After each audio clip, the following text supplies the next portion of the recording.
खलिस्तानी आतंकी को नहीं भारत और कनाडा मध्य विगत किसी दिन धरी चली बद थंडा पड़ पारे। यह संभावना एथपाई देखा कारण G7 सम्मेलन में उभय राष्ट्र नेता सकारात्मक बैठक और कूटनीति स्तर में किसी गुरुत्वपूर्ण निष्पत्ति।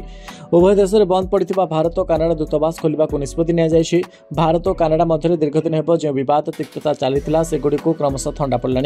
कनाडा आयोजित G7 सम्मेलन समय कनाडा प्रधानमंत्री मार्क कार्ने और प्रधानमंत्री मोदी मध्य बेस उत्साह सह भेटघाट संकेत देउछि जे उभय देश मध्य सब ठीक होउछि।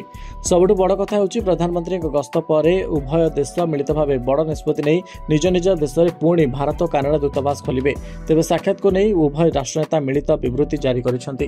तेबे 2023 रे खालिस्तानी नेता निजर हत्या पाई भारत को सीधासलख दायी करथिला कनाडा।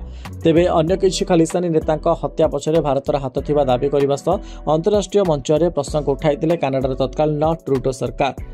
तेबे यही अभियोग को भारत खंडन करने सह ठोस प्रमाण मागी कनाडार मुह बंद करथिला।